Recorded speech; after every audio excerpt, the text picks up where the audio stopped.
વડનગર તાલુકા ઉડણી ગામના વીર જવાન પરમાર નટવરલાલ મણીલાલ જેઓ મા ભૂમની રક્ષા કરતા લાંબી બીમારી બાદ મોત અને જિંદગીની જંગ સામે જજુમી શહીદ થયા।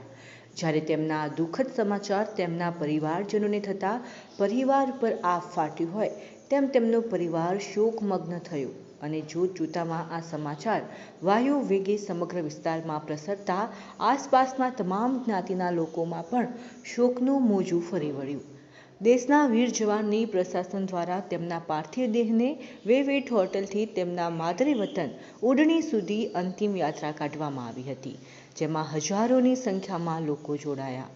નામી અનામી આગેવાનો અને ભાજપના ધારાસભ્ય તેમજ કોંગ્રેસના કાર્યકરો, ભીમ આર્મી તેમજ તેમના સમાજના આગેવાનો અને હોદ્દેદારો પણ મોટી સંખ્યામાં ઉપસ્થિત રહ્યા અને ભારત માતા કી જય અને શહીદો અમર રહોના પડકારથી વીર શહીદ નટવરલાલ અમર રહો જેવા અનેક દેશભક્તિ નારાઓથી સમગ્ર વાતાવરણને દેશભક્તિનો જોમ અને જુસ્સો જોવા મળ્યો હતો। ત્યારબાદ તેમના માદરે વતન ઉડણીમાં તેમને ગાર્ડ ઓફ ઓનર આપી સન્માનભેર અંતિમ વિધિ કરાઈ। શું નામ છે સર આપનું? કિરીટ કુમાર પટેલ।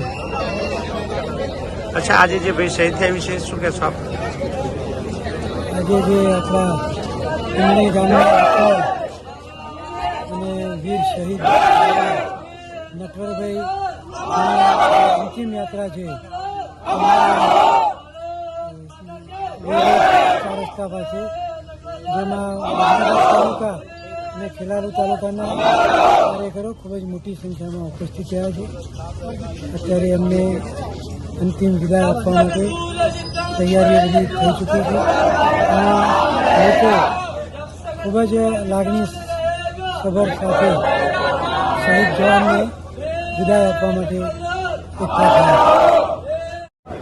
મુકેશભાઈ, આજે જે ઉંડણીના વીર શહીદ થયા છે એ વિશે આપ શું કહેશો? નટુભાઈ પરમાર ઉંડણીના વતની, આપણા સૌના સપૂત, આ દેશની મા ભૂમિની રક્ષા કરતા બીમાર થઈ ગયા। બીમારીના કારણે આજે આપણી વચ્ચે નથી, પરંતુ પાછલા 23 વર્ષથી આ મા ભૂમિની રક્ષા માટે એમને જે પોતાનું જીવન આજે બલિદાન કર્યું છે એને આ વિસ્તારની જનતા અને દેશ ક્યારે ભૂલી શકશે નહીં। આજે આ વિસ્તારના તમામ લોકો નતમસ્તક થઈ એમને વીરગતિ પ્રાપ્ત થયા છે અને સલામી આપે છે।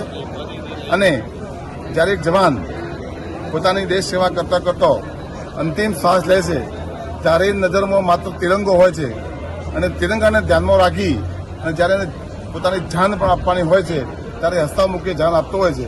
અને આજે જવાન નટુભાઈ પરમાર આપણી વચ્ચેથી આજે વિદાય લીધા છે।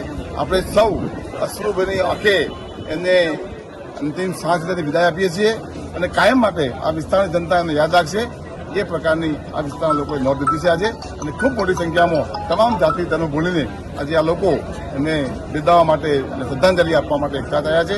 એ ખરેખર આ વિસ્તારના તમામ લોકોને હું અભિનંદન આપું છું અને આ મા ભૂમિની રક્ષા કરતા શહીદ થયા છે એમને પણ એમના પરિવાર ઉપર જે પણ આવી પડેલી આફત છે એ મા ભૂમ, મા શક્તિ અને મા પરમાત્મા એમને શક્તિ આપે એ જ અભ્યર્થના।